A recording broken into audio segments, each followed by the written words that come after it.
Hey everyone, this is just a quick demonstration of using Substance with 3ds Max.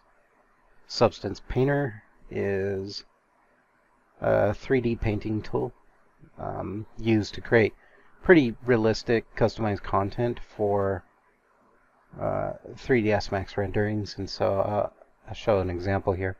Meet Matte here is their 3D. You can see the unwrapped texture here on the right, and the 3D model on the left. Over here you can navigate the different textures, the body, the base, the head.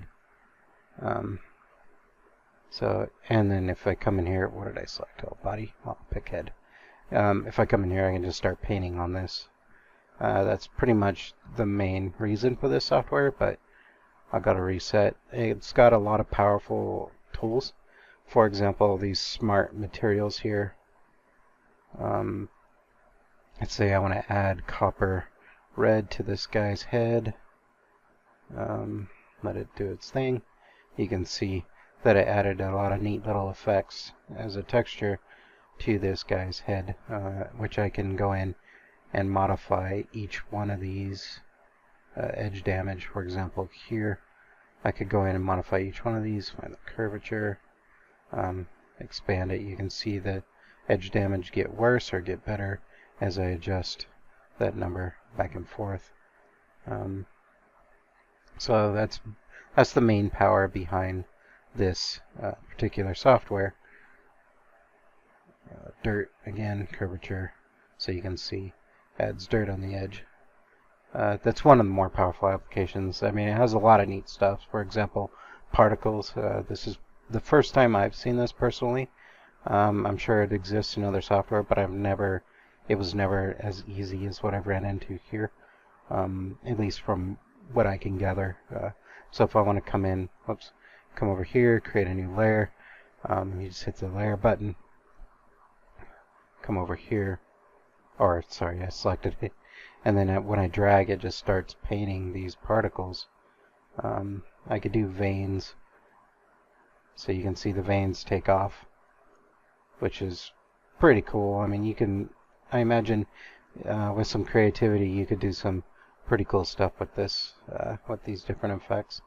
Leak, heavy, so you can pretty much quickly create just about anything you could ever imagine with these software. On top of it, you could change the blends just like you do in Photoshop and the blend amount. So same exact concept, overlay, blend amount. So same thing, things like that. Whoops. Overlay. There we go. So you can see it get modified there. So that's it for that part of the demonstration. I'm going to close this and I will move back over to my 3ds Max scene with my cello. When I installed Substance Painter, and I also installed these plugins, this S-Connect and this Send to Substance. We'll start with Send to Substance. I'm just for now going to send the base to demonstrate that. Just to kind of get the point across, I'm going to set my scene up here a little bit for active shade. Try not to bore you too much with the specifics, but as soon as I get set up here, extended active shade, let it do its thing. There we go. Oops. So you can see my cello bass here looks pretty good, and so what I'm going to do is select that and send to Substance.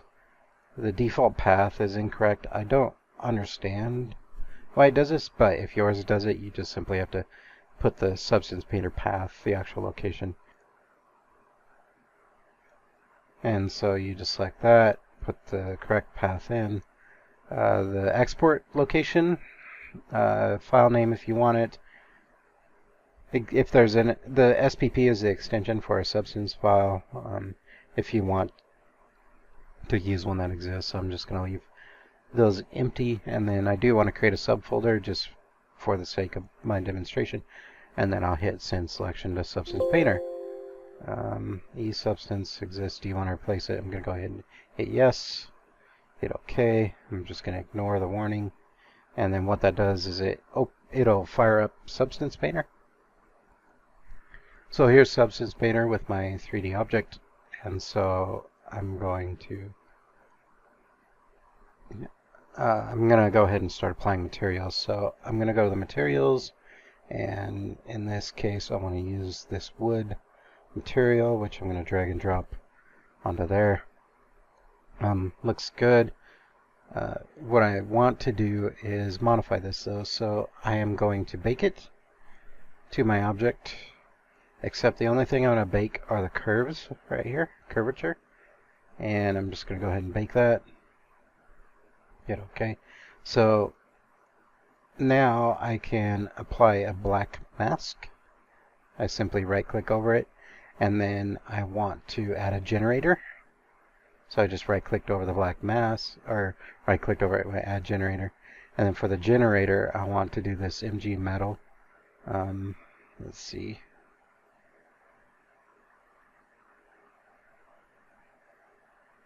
I'm going to do MG metal because I think it'll get the effect I want. Yeah, there we go.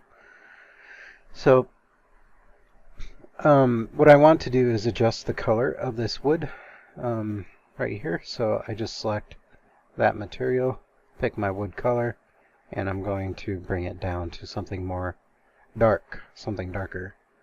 And then finally I'm just going to reapply the wood material to my layer 1. I'm going to drop it underneath, and you can see that I got a neat little kind of aging cello wood going on right there. Now what I want to do is modify these values, so I'm going to change the grudge scale all the way down. Grunge amount, I'm going to increase it. Wear contrast, so I'm just going to alter these values to whatever, to something that I prefer or whatever I like. So you just go in and edge smoothness. I'm going to go ahead and turn that way up. Ambient occlusion masking is fine. So basically that's it. And so now that I'm done, I gotta send this material back to 3ds Max. And so what I do is I come and select that gear right there. Path, my output path. I'm gonna go to E Substance, hit OK. So my output path, I'm gonna hit 3ds Max, and I'm going to select V-Ray. I want a high resolution. Say I want to do this in virtual reality for kicks and giggles. So that's it. The hedgehog gear thing is set up. So I need to come back over to 3ds Max, and I need to select S-Connect. So this port 8080, I'm going to start listening. Whoops, I already had this running. That's fine. And then with that listening, I'm going to go ahead and hit send all. And what it'll do is you'll see some information down here. I'm just going to click on it.